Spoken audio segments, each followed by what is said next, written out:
제가 다시 여기 거제 신영교회 다시 이렇게 서게 될 줄은 생각도 못했고요. 근데 사실은 제가 예전 교회를 생각하고 왔다가 교회 건축한 소식은 들었었거든요. 근데 이렇게 새로운 또 교회에 이렇게 또 와서 지나간 추억들을 생각하면서 올 수 있었고, 또 이렇게 하나님의 말씀, 가정의 특별한 이 달에 또 가정에 대한 이야기를 또 나눌 수 있어서 저에게 더 큰 영광인 것 같고요. 제가 이렇게 쭉 계속 이렇게 보면서 보니까 기억나시는 분들이 너무 많으네요. 네, 먼저 말씀 전하도록 하겠습니다. 네, 오늘 읽었던 우리 고린도 후서의 말씀 잠깐 나누고, 특별히 제가 하고 있는 사역들에 있어서 특별히 가정에 대한 이야기를 나누게 될 겁니다. 오늘 우리가 읽었던 고린도후서의 본문은 하나님께서 우리에게 주신 새로운 직분에 대한 이야기입니다. 예수 그리스도를 통해서 새로운 생명을 얻고 새로운 거듭남을 경험한 그리스도인들에게 주어지는 것은 한 세 가지 정도인데요. 새로운 관점의 변화가 일어난다는 것입니다. 그러니까 이전에는 세상의 관점과 세상의 잣대와 기준에 따라서 사람들을 봤고 세상을 바라봤다면, 이젠 예수 그리스도의 새 생명을 얻은 그리스도인들은 예수 그리스도의 사랑을 통해서 그 눈을 가지고 세상을 바라보는 관점이 달라졌다는 이야기가 오늘 본문에 전해져 있습니다. 그리고 또 한 가지는, 보라, 이제 그리스도 안에서 새로운 피조물이 되었다는 겁니다. 예수 그리스도의 새 생명을 얻은 그 십자가의 사랑이 강건하여 우리가 그리스도 안에서 새 생명을 얻게 되었기 때문에, 예수 그리스도 통해서 하나님과 깨어진 관계, 죄로 인해서 깨어진 우리의 관계가 예수 그리스도를 통해서 새로운 화목해된 관계가 된 것처럼, 이제 우리가 거듭난 하나님의 백성으로서 거듭난 자의 직분, 이제 예수님께서 하나님과 우리의 관계를 화목해 하신 것처럼 우리도 이 땅에서 세상에 대해서 징검다리가 되고 화목해 하는 직분을 우리에게 부탁하셨다는 말씀을 오늘 본문에 전해지고 있습니다. 그래서 거듭난 우리에게, 참 그리스도에게는 이제 세상에 대한 관점이 아닌 그리스도 안에서 세상을 바라보고, 또 이전 것에 지나갔고 새로운 피조물이 된 우리가 이 땅에서 예수님과 같이 세상에 대하여 또 우리가 있는 이웃들에 대해서 화목해 하는 그 직분을 감당하며 살아간다는 것이 오늘 본문이 우리에게 이야기해주고 있습니다. 그리고 여기서 이제 제 사역에 대한 이야기를 조금 나눌게요. 화목해 하는 이 화목이란 말과 조금 연결되어 있습니다. 제가 하고 있는 일은 회복적 정의 실천가입니다. 혹시 여기 학교 교사 쌤들이 혹시 계시는지 모르겠지만, 학교 현장에서는 회복적 생활교육이란 이름으로 하고 있고요. 또 사법부에서는 회복적 사법이라는 이름으로 활동하고 있습니다. 이것은 이런 한마디로 이 회복적 정의가 무엇인가를 정의하기는 힘들지만, 이렇게 여러분에게 저는 전해드리고 싶네요. 갈등의 당사자가 있습니다. 우리가 어떤 상황에서 갈등은 일상적으로 일어날 수 있습니다.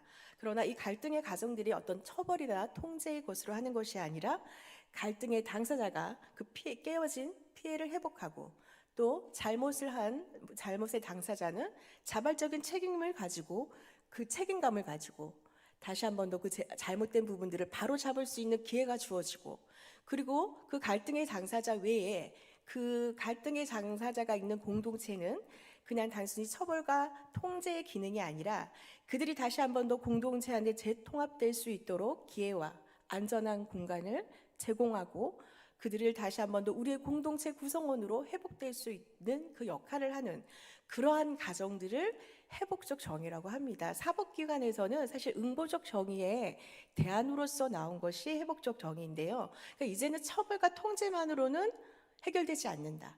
새로운 대안적인 정의가 필요하다. 응보적인 정의가 아니라 새롭게 우리가 공동체 안에서 회복되고 재통합될 수 있는 기회가 주어지는, 모두에게 다시 한 번 더 공동체가 더 든든히 서갈 수 있는 그런 환경과 그런 가정들을 만들어내는 것이 회복적 정의라고 말씀드릴 수 있습니다. 잠깐 사진을 조금 보여주실까요? 네. 제가 PPT를 열심히 준비했는데 네, 제가 하고 있는 이 회복적 정의 실천은 아까 학교 현장에서는 회복적 생활 교육이라고 해서 회복적 서클, 실내 서클이라고 해서 이렇게 둥글게 모여서 대화를 합니다. 질문을 통해서 대화를 합니다. 요거는 이제 해외 사례의 어떤 모습인데요. 네, 이런 형태의 대화 모임을 회복적 서클, 서클 프로세스, 실내 서클, 다양한 이름으로 하고 있습니다. 좀 더 넘겨보시겠어요? 네, 이거는 좀 더 넘겨봐 주세요. 네, 이거는 제가 학교 현장에 있는 모 중학교에서 선생님들과 서클을 진행한 겁니다. 그러한 어떤 문제의 상황을 가지고 그런 전체적인 공동체 안에서 이 문제를 함께 갈등의 당사자와 또 아니면 갈등이 없더라도 우리 공동체가 더 단단하게 안전한 공동체가 형성되기 위해서 이렇게 서클이라는 형태로 동일한 질문을 가지고 이야기하고 나누는 이런 대화의 방식 중에 하나를 이제 서클의 대화라고 하거든요. 네, 더 넘겨주시겠어요? 네. 네, 한 번 더 넘겨주세요. 네, 이거는 학교 현장에서 아이들과 회복적 정의를 실천하는 뭐 회복적 서클도 하고 평화 감송 활동이라는 이런 것들을 하고 있습니다. 다양한 평화적 언어, 존중의 언어, 신뢰의 언어들을 나누는 그런 활동들을 좀 하고 있습니다. 네, 네, 조금만 더 넘겨봐 주세요. 네, 네, 이거 학교 현장에서 계속 하고 있는 거고요. 네, 한 번 더, 네, 네. 네, 이런 실내 서클을 통해서 반 전체가 어떤 생각을 어떤 아이들이 어떻게 하고 있는지 우리가 수직적으로 그냥 원으로 서클로 앉아 있지 않으면 지금 저하고 여기 계신 성도님들이 저는 앞에 나와서 혼자서 이야기하고 듣는 형태로만 끝나잖아요. 그럼 제가 성도님들이 제 이야기를 어떻게 받아들이고 반응했는지는 잘 모르잖아요. 그러나 서클의 형태로 앉아 있고 그 인원수가 많지 않다면 충분히 우리가 함께 얼굴을 마주하고 많은 사람들이 함께 얼굴을 마주하고 인격적으로 이야기가 되는 그런 대화 방식이 서클의 방식입니다. 아마 이런 형태의 대화 모임을 해보신 적은 있을 겁니다. 그러나 그 안에 어떤 약속이라든지 이런 거 없이 그냥 대화를 했었기 때문에 아마 이런 서클이라는 경험은 아니었을 겁니다. 근데 한 번 더 넘겨봐 주시겠어요? 네. 네, 제가 또 하고 있는 일 중에 하나는 회복적 경찰 활동입니다. 회복적 경찰 활동은 현장에서 민원이 들어와요. 요즘 굉장히 많이 들어오는 민원 중에 하나가 소음 문제거든요. 이웃 간의 소음 문제, 층간 소음 문제라든지 아니면은 뭐 학교 폭력 문제, 이웃 간의 뭐 요즘 담 때문에도 많은 문제가 일어나는데요. 이런 것이 112에 신고가 들어오면 저희가 그 양쪽의 가피해자들을 만나서 대화 모임을 진행을 합니다. 어떤 분이 제가 하는 일을 회복적 정의 실천가라보다는 뭐 조종가, 뭐 진행자, 뭐 조정자 이런 표현을 많이 쓰는데 오히려 그런 것들은 너무 이제 뭔가 조종하는 건 아니거든요. 로봇가 아니라 조종하는 것이 아니라 양쪽의 이야기를 충분히 대화할 수 있도록 연결해 주는 역할이라 뭐 저는 회복적 정의 실천가 뭐 진행자라는 표현이 더 맞을 것 같고요. 지금 회복적 경찰 활동이 굉장히 많이 활발해져 있습니다. 그래서 실제적으로 우리가 갈등의 현장이 너무나도 일상적이잖아요. 우리의 갈등은 늘 일상적이잖아요. 그 일상의 현장에서 우리가 어떻게 하면 이 갈등을 부정적인 어떤 상황과 환경에 나아가는 것이 아니라 긍정적으로 전환할 수 있을까? 긍정적인 방향으로 더욱더 창조적이고 미래적인 방향으로 우리의 관계가 더 나아갈 수 있을까? 이런 것들을 어떤 이 서클이라든지 회복적 대화 모임을 통해서 더 발전적인 대화로 나아가는 겁니다. 뭐 사례들이 사실은 뭐 많이 있지만 이렇게 질문하시는 분들이 많아요. 제가 제 활동에 대한 이야기를 하면 그럼 대부분 대화가 성공을 했냐? 대부분 대화가 원만하게 끝났습니까? 라고 물어보세요. 근데 사실은 완전하게 아니면 어떤 감정의 골이 완전히 회복되어서 대화 모임이 끝나지는 않아요. 근데 뭐가 있냐면요. 대부분 그때는 이게 싸움으로 뭐 층간 소음도 마찬가지겠지만 굉장히 분노가 안에 이 분노가 쌓여 있잖아요. 상대방에 대한. 그러나 이런 중간에 진행자의 역할이 그 대화를 스무스하게 원만하게 할 수 있게 하고 분노였던 감정의 어떤 골들을 좀 더 그래도 상대방을 이해할 수 있는 역지사지의 마음을 가져갈 수 있는 그런 대화 모임을 통해서 그런 진행자의 어떤 역할을 통해서 그런 과정들을 거칠 때에 물론 완전하게 상처가 치유되진 않지만 그래도 좀 더 다른 생각의 전환을 가질 수 있는 그런 대화의 방식이 회복적 대화 모임, 신뢰 서클, 회복적 서클이라는 걸로 진행하고 있습니다. 네, 가정의 달 특강이라고 해서 조금 소개할 것은 하나 앞에는 제가 사역했던 이야기를 잠깐 정말 아주 일부분입니다. 너무 많은 사역들이 있지만 아주 일부분인데요. 가족 서클에 대한 이야기를 좀 나누고 싶습니다. 가족 서클. 서클 다양하게 많이 있다고 했잖아요. 가족 서클은 가족들이 하는 서클이겠죠. 네, 가족 서클에 대한 이야기를 조금 나눠볼게요. 저희가 이런 프로그램을 진행하게 되면 대부분의 사람들이 좀 전에 제가 전해드렸을 때 학교 현장 예, 뭐 사법부 이런 데서 진행을 하고 교육을 하면서 가장 많이 느끼는 현장에서 느끼는 것 중에 하나는 우리 가정에서 제일 많이 갈등이 많은데, 우리 가정에서 제일 말 안 통하는 사람 많은데, 우리 가정에서 매일의 그 갈등이 어쩔 땐 너무 심화되어서 집을 뛰쳐나가고 굉장히 많이 극한 상황 쪽에 가는 일들이 사실은 우리 가족 안에서 더 많이 일어나잖아요. 가장 가까운 사람이 더 많은 상처를 줄 때가 있잖아요.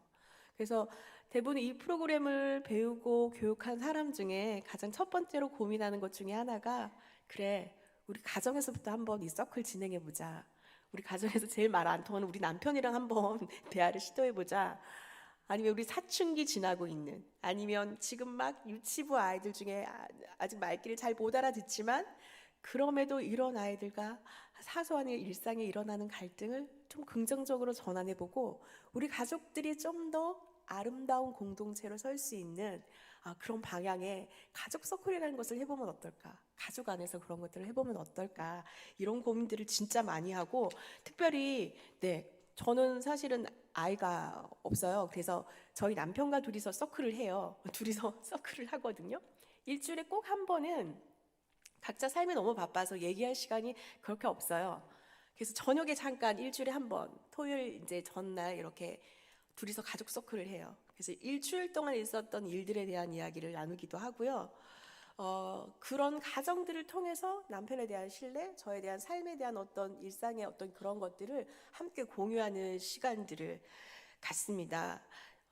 학교 현장에서 학부모 교육도 많이 해요. 오늘 가족 서클 얘기하기 전에 조금 얘기를 한다면은, 학부모 교육을 회복적 생활교육, 뭐 회복적 이 가정을 통해서 학부모 교육을 하게 되면 도대체 아이들을 어떻게 훈계를 해야 이 아이들이 말을 잘 들을 수 있는지, 이런 질문들을 되게 많이 하는데요. 제가 좀 전에 많이 말씀드렸던 회복적 정의가 가지는 가치는 그런 건 아닙니다.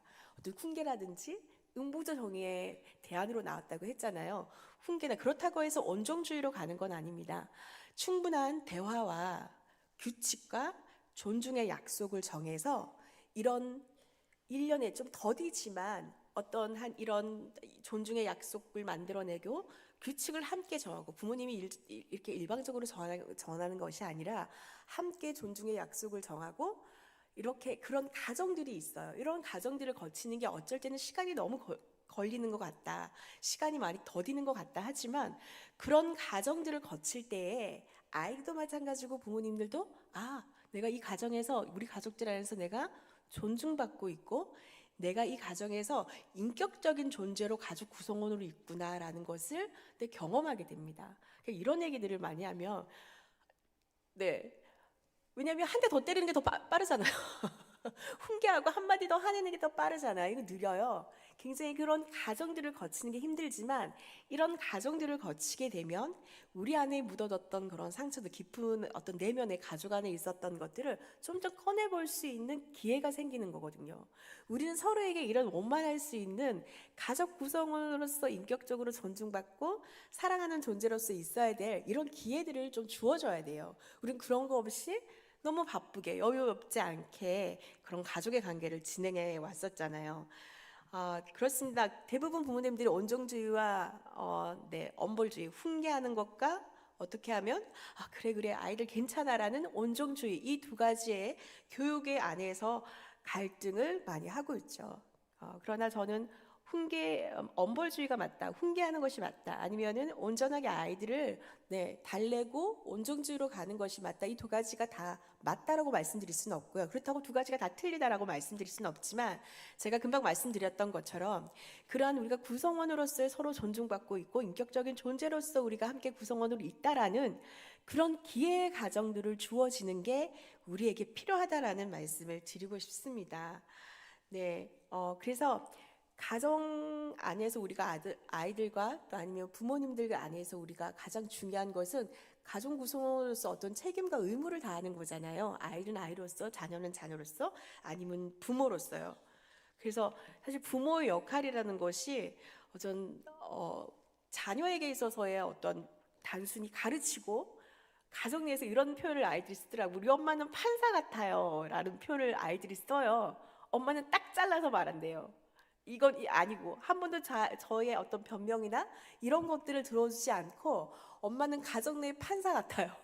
땅땅땅 뭐 이렇게 하는데 아이들 스스로가 문제의 어떤 주체를 해결할 수 있는 주체로서 인격적인 존재로서 아이들을 바라봐주고 또 그 부모는 그 아이들이 원만하게 그 문제에 대해서 해결할 수 있는 어떤 안전한 공간을 마련해주는 부모의 역할이 필요한 것 같습니다. 그래서 가장 많이 세 가지를 조금 말씀드릴게요. 가정 좀 넘겨주시겠어요? 네. 가정교육을 할 때 책임과 관계, 그러니까 우리가 가족 구성원으로서 자녀들도 사실 그런 책임, 구성원으로서의 책임과 의무를 느껴야 되거든요. 어릴 때부터. 가족 구성원이니까요. 그러니까 이런 관계, 그리고 부모와 자녀의 관계의 어떤 깊이, 그런 관계 속을 높이는 방법을 회복적 적이라는 가치 안에서 세 가지를 제가 말씀드릴게요. 첫 번째는 원칙과 질문을 통해 자녀들이 스스로 문제 해결의 주체가 되도록 부모가 문제 해결 과정을 그 해결 과정을 이끌어 주는 겁니다. 네. 어떤 걸 많이 하냐면 제가 좀 전에 서클 얘기했었잖아요. 대체적으로 이런 원칙과 질문 그러니까 아이들에게 일주일에 한 번 아니면은 한 일주일에 두 번 정도 정하는 거죠. 주일 오후나 아니면 중간에 수요일이나 목요일 중간쯤에 한 번쯤 가족 서클을 진행하는 거예요. 그리고 네 모두 다 뭐 식탁이라든지 탁자라든지 거실에서 이렇게 둥글게 앉아 있거나 아니면 마주 볼 수 있는 자리를 공간을 마련해 놓습니다. 그리고 거기에 한 사람씩 질문에 따라 한 사람씩 이야기할 수 있습니다. 이게 서클의 규칙인데요. 서클을 하게 되면 토킹 스틱이라는 게 있어요. 이 이야기의 당사자들을 연결해 주는 거예요. 이걸 어떤 국어 선생님은 왜 영어를 쓰냐면서 이야기 도구라고 하세요라고 이야기를 하시던데요. 근데 뭐라고 해도 좋습니다. 그러나 우리 서클 안에서 서로를 연결해 주는 도구가 하나 있습니다. 대체적으로 가족에서 서클을 할 때는 아이들이 좋아하는 인형이나 이런 것들을 사용하시면 돼요. 그래서 서로 주고받고 이거 인형을 돌리면서 같은 질문에 함께 그 답을 찾아가는 거죠. 뭐 쉬워요. 가족들 안에서는 뭐 특별한 갈등이 없을 때는 한 주간 가장 네가 기뻤던 일은 뭔지, 한 주간 한 주간 우리가 가장 여기 나요. 가장 오늘 있었던 일 중에 아니면 한 주 동안 있었던 일 중에 가장 기억나는 것은 아빠는 뭐 이런 거, 엄마는 이런 게 기억나. 뭐 아이들은 얘기하겠죠. 똑같은 질문에 뭐 오늘 제일 맛있던 학교 급식 중에 제일 맛있던 음식은 뭐야? 하면 뭐 엄마 아빠는 학교 다닐 때 급식 얘기하시면 되고요. 그리고 오늘 이 이야기를 마무리 지을 때 내일 가장 기대되는 건 뭐야? 뭐 이런 거 간단한 질문을 통해서 그냥 일상의 대화를 함께 공유하는 거죠. 우리가 대화를 할 때 사실은 이런 질문하면 엄마 아빠들은 얘기 안 하죠. 애들이 무슨 얘기하나 지켜보잖아요. 그렇지 않고요. 그 대화에 함께 이 질문에 동참하는 거예요. 네. 그래서 엄마도 이런 느낌을 받아서 생활하고 있고 아빠도 이런 일상을 지내고 있단다. 너는 이런 일상을 지내고 있구나. 그냥 받아주는 거죠. 그냥 이야기를 듣는 거예요. 그리고 제일 맛있던 음식을 이렇게 이야기하면서 네, 함께 그런 음식에 대한 이야기 요즘 뭐 맛집도 되게 많고 음식에 대한 얘기 되게 요즘 유튜브에도 되게 많이 나오잖아요. 아이들이 어떤 것에 좋아하는지 내가 엄마들이 집에서 해주는 거 우리 엄마가 해주는 것만 맛있는 줄 알았더니 아이들이 다른 곳에서도 맛있게 먹고 있고 또 이런 것들을 좋아하는구나 라는 것을 느끼게 되는 거죠. 그런 데서 사실은 아주 작은 데서부터 이야기가 소통되기 시작할 때 큰 문제가 일어났을 때 다행히 아이들은 자기 소의 것을 꺼낼 수도 있습니다. 이런 연습이 이런 실천이 필요합니다. 그러니까 아이들이 말을 할 수 있게끔 아이들이 자기 속의 이야기를 할 수 있게끔 가정에서 부모가 그 해결의 과정을 이끌어가는 것 그리고 원칙과 질문 좀 전에 말씀드렸던 것처럼 서클이라는 것을 통해서 대화의 소통의 과정들을 만들어가는 것 그것이 가정교육 안에서 부모의 역할이고 아이들이 스스로 부모를 신뢰하고 속에 있는 깊은 얘기까지 나올 수 있도록 그런 안전한 가정의 공동체를 만들어주는 것 그런 가정들을 만들어가는 것이 첫 번째인 것 같습니다. 두 번째는 가족 안에서 자녀들과 함께 존중의 약속을 만들고 부모와 자녀가 같이 그 약속을 지켜가는 겁니다. 네, 이것도 사실은 질문 같이 이렇게 모여서 A4 용지나 아니면은 이제 큰 전제 같은 거를 이렇게 마련해 놓고 아이들과 이제 한번 앞에 우리 1번에서 서클을 일주일에 한 번 아니면 2번 정도 할 때 서클을 하거나 하면서 우리가 존중의 약속을 만들어 보자라고 하는 거죠. 그래서 이런 것을 가장 많이 이야기하는 것 중에 아이들이나 부모님들이 하는 말이 본인이 가정에서 존중받고 있지 않다라고 느끼는 걸 가장 많이 슬퍼해요. 여러분이 여기 계신 우리 성도님들은 어떠세요? 가정에서 제가 본인이 존중받고 있다라고 생각이 드시나요? 아니면은 우리 남편이 어떻게 해줄 때, 아니면 우리 자녀가 어떻게 해줄 때 나는 내 가정에서 존중받고 있다라고 느끼시나요? 이런 질문들이 사실은 굉장히 중요해요. 그래서 존중의 약속을 만들 때 그 첫 번째는 이런 걸 서로 나눌 필요가 있습니다. 부모님은 자녀들에게 너희들 어떻게 할 때 존중받고 있다고 느끼니? 라고 질문을 해보는 거죠. 그럼 아이들이 어떨 때 내가 존중받고 있어? 엄마가 안아줄 때, 아니면 엄마가 밥 먹었냐고 물어봤을 때, 뭐 그런 거 이제 쓰는 거죠. 아, 그렇구나. 아이들이 내가 이런 얘기했을 때 존중받다고 느끼고 있거나. 그럼 부모님에게도 동일하게 아이들이 물어봐요. 엄마 아빠는 어떨 때 우리가 엄마 아빠한테 어떻게 할 때 존중받고 있다고 생각하시나요? 사실은 뭐 너희가 아침에 뭐 와서 나에게 굿모닝이라고 인사해 줄 때, 아빠 출근할 때 잘 다녀오시라고 그런 인사의 이야기를 할 때 아빠는 뭐 존중받는다고 느껴. 그러니까 이런 것들을 써보는 거죠. 내가 이럴 때, 아, 우리 아빠는 내가 아침 인사, 아빠 출근할 때 인사해 주는 것을 존중받고 있구나라고 든다면 그 전제 쓰는 거예요. 그럼 각자 부모의 반을 갈라서 자녀, 부모에서 존중받는 그 몇 가지의 이야기들이 나오잖아요. 그러면 한 주간 이것을 지켜보는 거예요. 지키는 거예요. 아빠가 인사할 때 존중받는다고 느꼈지? 아침에 아빠 출근할 때 가장 먼저 일어나서 아빠에게 인사하는 거죠. 아빠 잘 다녀오세요. 그거 굉장히 아빠로서 굉장히 보람을 느껴요. 이거는 제가 사례들을 가지고 지금 이 방법들을 이야기하는 거거든요. 그 작은 거지만 인사 하나라도 내가 아침에 출근할 때 아이들이 나오지 않고 인사하지 않으면 얼마나 쓸쓸하겠어요. 근데 아이가 나와서 아니면 아내가 나와서 나한테 잘 다녀오라고, 오늘도 아빠 화이팅, 뭐 이렇게 얘기하는 것이 내가 아빠로서 이 가장으로서의 존중받고 있다라는 거죠. 이런 약속들을 이렇게 만들어서 일주일 동안 우리가 한번 실천해보자. 그래서 하나하나. 그럼 어떤 게 생기겠어요? 그런 존중의 약속들이 지켜질 때 우리 안에 부모로서 자녀로서의 어떤 신뢰감, 그리고 서로에 대한 사랑이 더 커가겠죠. 아, 내가 이렇게 이 가정에서 존중받고 사랑받는 존재로 살아가는구나. 또 이런 것도 있습니다. 제가 몇 가지 적긴 했는데요. 아이들이 새벽기도를 요즘 거의 뭐 특별 새벽기도 이럴 때 아니고 잘 나오진 않는데요. 그러니까 이런 약속을 제가 아는 분 중에는 하더라고요.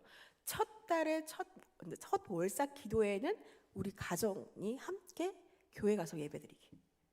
첫 달. 우리 가족의 신뢰를 위한 뭐 이런 것들. 아니면 가족 기도문을 만드는 거예요. 존중의 약속을 적을 때 가족 기도문을 만드는 거예요. 이런 것들. 네, 이런 것들은 딱 만들어서, 네, 거실이나 부엌에 하나 딱 걸어 놓으면 우리 집 갑옷처럼, 그리고 우리가 얼마나 서로를 생각하고 있고 서로를 인격적으로 대하고 있는지, 서로를 존중하고 있는지, 그런 게 바로바로 표현이 되잖아요. 작은 데서부터 시작됩니다. 작은 말 한마디가 우리의 가정 안에서 아주 끈끈하고 훈훈한 아름다운 가정을 만들게 되겠죠. 네, 서로를 비난하기보다, 서로를 수치심을 느끼게 하기보다는 서로의 존중과 책임이라는 단어로 우리 가족 구성원이 이렇게 하나가 된다면 더욱더 신뢰가 쌓이겠죠. 우리의 가정의 공동체가 든든히 주님 안에서 서가게 될 것입니다. 네, 이제 마지막으로 한 번 더 제가 가족 안에서 할 수 있는 서클을 해보는 거예요. 서클을. 제가 조금 더 깊이 서클에 대한 이야기를 좀 나눠드릴게요. 네, 아까 서클은 원이란 뜻이잖아요. 원. 둥글게 모여 있는 겁니다. 저희 교회에서 했던 것 중에 그 명절날 드리는 가정 예배 서클로 드리기, 이걸 했었어요. 같이 모여서 제가 사역하고 있는 교회는 김해 감천교회인데요. 거기는 지금 129년, 내년에 130주년이 되는 교회입니다. 벌써 장로님이 지금 3대가 나왔거든요. 그 거기 저희 교회는 대부분 가족 교회예요. 저만 이방인 같아요. 가족이라서 그 가정 예배를 굉장히 잘 이렇게 드리더라고요. 근데 굉장히 가정 예배가 일방적이에요. 그렇게 드리더라고요. 그래서 제가 저희 작년에 처음으로 가족과 드리는 명절에 서클로 드리는 예배, 가족 서클을 제가 진행을 했고요. 그 안에 예배의 성경 구절에 대한 질문도 몇 가지 넣어서 함께 아이들, 유치부 아이들까지도 함께 묵상한 걸 나눌 수 있도록 그런 서클 매뉴얼을 만들어 드렸거든요. 근데 너무 놀라운 건 뭐냐면요. 유치원 다니는 아이들도 할아버지가 말씀으로 느끼는 그 묵상했던 은혜의 말씀을 동일하게 자기도 고백하더라고요. 아이인데도요. 근데 우리가 전혀 세대가 너무 다르잖아요. 근데 말씀으로 서로 앉아서 이해하는 그 원인의 서클이라는 공간이 그렇게 하나 되게 하고 연결되게 하는 그 힘이 있더라고요. 우리는 그리스도 안에 있기 때문에 더 그 힘이 더 많이 서로를 이해하고 나아가는 데 있어서 그리스도의 사랑으로 더 연결되어 있기 때문에 오히려 그것이 더 강화되겠지만, 그러나 우리가 본문 성경을 전혀 이해하지 못하고 내가 묵상한 것을 알지 못할 거라고 생각했던 그 이야기들도 그 서클 안에서 우리가 이야기할 때는 나이도 상관이 없고 세대도 상관이 없이 서로 연결되어지더라는 거죠. 그런데 그것을 제가 저희 원로 장로님께서 저에게 유치원의 손녀가 얘기를 하는데 너 너무 깜짝 놀랐다고, 하나님 은혜를 알더라고, 그런 얘기를 하셔서 서클이 주는 힘이 굉장하구나라는 것을 저는 경험했는데요. 그래서 저는 그런 가족 안에서 드리는 가족 서클, 예배 서클을 한번 진행해 보시라는 말씀을 좀 제안해 드리고 싶고요. 첫 번째는 이게 규칙이 사실은 있어요. 규칙이. 제가 아까 맨 처음에 토킹 스틱 말씀드렸잖아요. 이야기 도구. 한 가지 가정 안에서 하나를 만드시든지 아니면 우리 가족들 안에 좀 의미 있는 거를 한 가지 만드시면 좋을 것 같아요. 대부분 나무 조각으로 되어 있는 인형들을 많이 사용하거나 아이들이 있는 집에는 아주 조그만 인형, 요즘 유행하는 미니언이라든지 애들 좋아하는 인형이 있거든요. 훨씬 더 아이들은 친숙해지겠죠, 서클을 진행할 때. 네, 그래서 첫 번째는 규칙의 하나가, 네, 혹시 뒤에 서클의 규칙이 나와 있을까요? 한 번만 넘겨봐 주세요. 네, 네, 한 번만 더 넘겨봐 주세요. 네, 나와 있지 않아요. 여기 틀어놓으시면 될 것 같아요. 첫 번째 규칙은, 이 서클의 규칙은 토킹 스틱, 이야기 도구가 있는 사람만 이야기할 수 있습니다. 그러면 이야기 도구, 토킹 스틱이 없는 사람은 경청해야 합니다. 두 번째는 경청하는 겁니다. 그리고 세 번째는 이 서클 안에서 중간에 일어나거나 서클을 깨워지게 하면 안 됩니다. 그러니까 원의 형태를 중간에 일어나서 내가 화장실 가고 싶다고 해서 일어나는 것이 아닙니다. 서클이 진행하기 전에 모든 생리 영상들은 다 하시고 서클을 진행해요. 왜냐하면 중간에 내가 이야기하고 있는데 누군가가 일어서서 나가버리거나 하면 그 대화의 흐름이 끊어지고 더 이상 연결의 의미가 없어지기 때문에 서클은 처음부터 끝까지 이 원을 유지해야 합니다. 네 번째는 서클 안에서 일어나는 이야기는 서클에서 끝내야 합니다.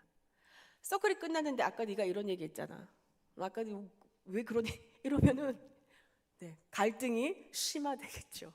그래서 서클 안에 일어나는 어떠한 이야기를 할지라도 서클에 묻어놓고 서클을 끝내야 합니다. 그리고 한 가지가 더 있습니다. 제가 이 서클을 진행할 때 이걸 잘 안 하는데요.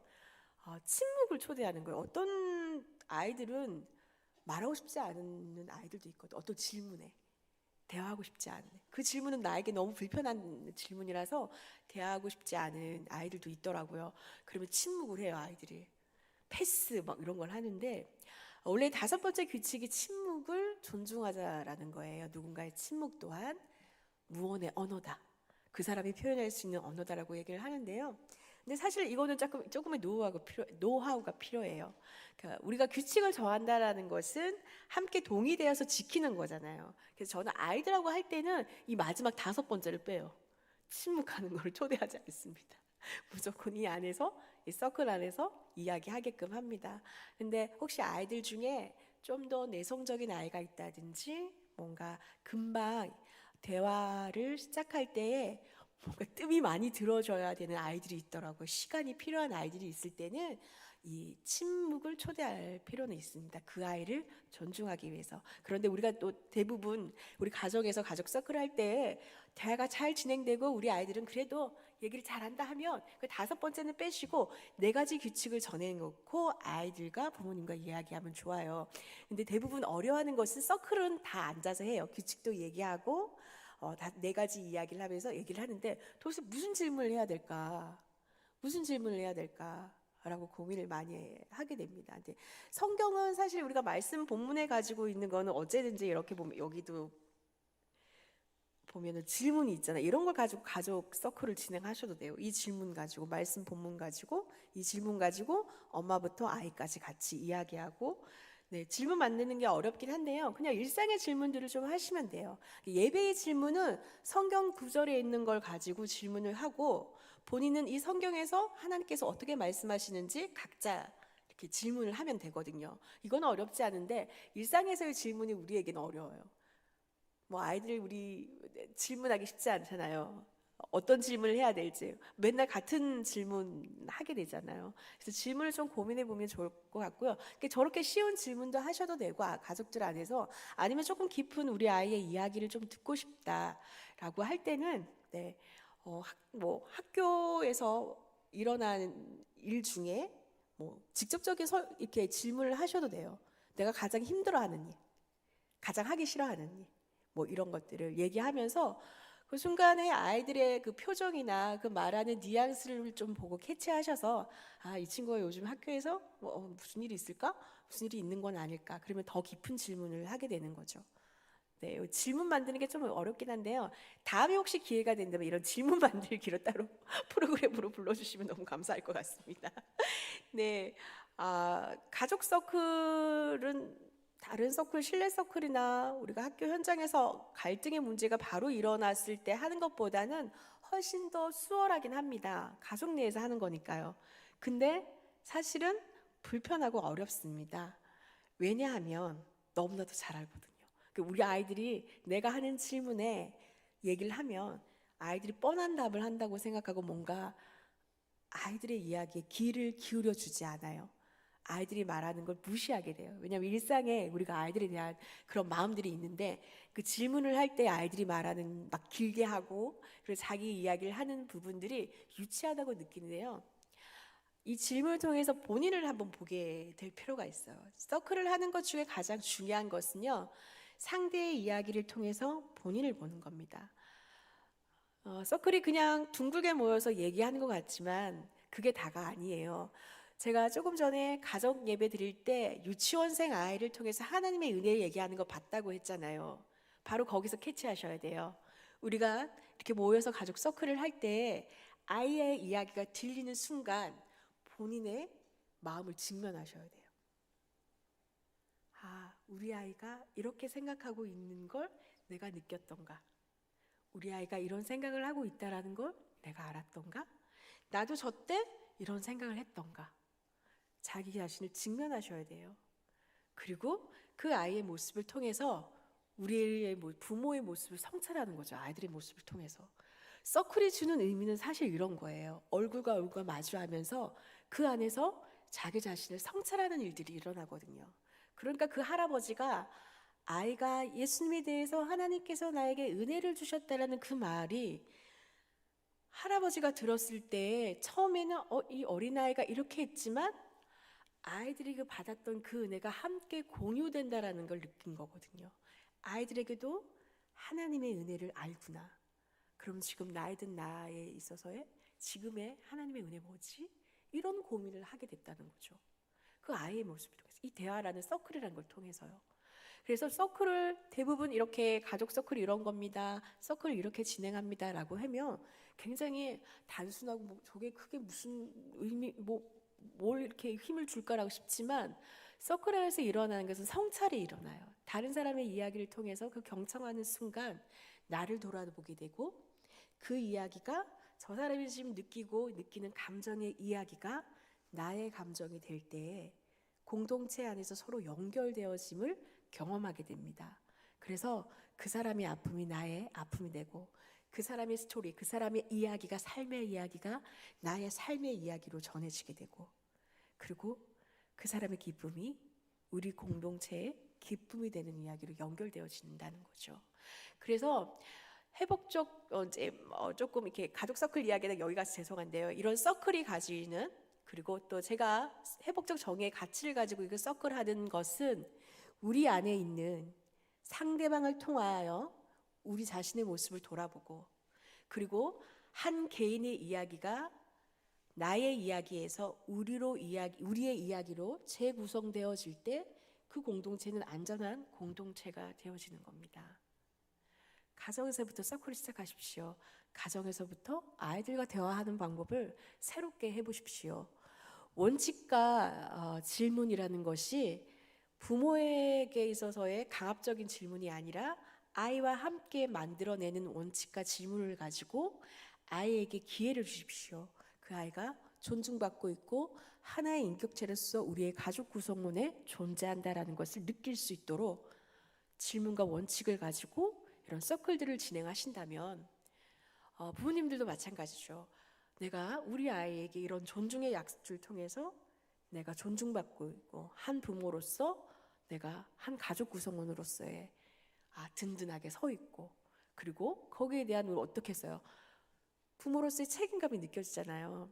자발적인 부모의 역할에 있어서의 자발적인 책임감이 느껴지고, 우리 아이의 어떤 그런 안전한 가정과, 그리고 엄마 아빠로서의 인격적인 그런 관계 속에서 아이들과 그것이 강화되기 때문에 가족들은 더 연결되고 더 든든히 서가게 되는 거죠. 이것은 더 나아가면 우리 공동체도 마찬가지입니다. 한 사람이 아픈 이야기가 우리의 아픈 공동체의 이야기가 될 것이고, 그것은 우리에게 기도하게 되고, 그리고 그 이야기가 나를 통해서 다시 기도함으로 재성찰되고, 그리고 그것은 그냥 한순히 한 개인의 문제로 끝나는 것이 아니라 우리 공동체의 이야기로 다시 재구성되어서 우리 공동체가 서로 연결되고 또 안전하고 건강한 공동체로 서가게 되는 그런 역할들을 하게 될 것입니다. 오늘 하나님께서 고린도 후서에 우리에게 새로운 직분을 주셨습니다. 예수 그리스도를 통해서 우리가 하나님과 제된 우리가 화목하게 된 것으로, 또한 우리에게 주어진 화목의 직분을 세상과 하나님과의 속에서 이 직분을 감당한 화목해하는 우리가 되시고요. 특별히 가정에서 나의 존재가, 또 우리의 존재가 서로에게 화목하게 하는 우리로 거듭나시고, 또 우리 신현교회가 그런 건강하게 서로에게 화목해 하는 평화를 전달하는 그런 화목하는 직분을 통하여서 더욱더 든든하고 안전한 공동체로 세워져가는 그런 아름다운 우리 교회 되기를 소망합니다. 다음에 또 기회가 된다면 좀 더 실천적인 어떤 교육 프로그램을 실천해보는, 같이 이렇게 실습해보는 그런 것들이 좀 진행되어진다면 오히려 더 이해하시고 좀 받아들이시는데 더 쉽지 않을까 싶습니다. 그러나 제가 한 가지 여러분에게 숙제를 드린 건 맞죠? 네. 숙제 드려서 다행입니다. 한번 고민해 보시고 또 이런 것들을 한번 해보신다면 너무나도 좋을 것 같습니다. 제가 기도하겠습니다. 우리를 화목해 하시는 하나님 감사합니다. 오늘 이곳에서 하나님께서 우리에게 주신 화목의 직분을 가지고 우리 가정과 또 우리 교회 안에서 안전하고 건강한 공동체로 또 평화를 전달하는 우리가 될 수 있도록 성령님 이 시간에 우리 가운데 함께하여 주시옵소서. 특별히 우리 가정이 주님 안에서 든든히 서가며 서로를 존중하며 서로를 신뢰하며 주님 안에서 놀라운 은혜와 사랑을 고백하며 그것을 고백하는 아름다운 신앙 공동체로 특별히 가정이 잘 서나갈 수 있도록 주님 이곳의 가정들을 지켜 보호하여 주시옵소서.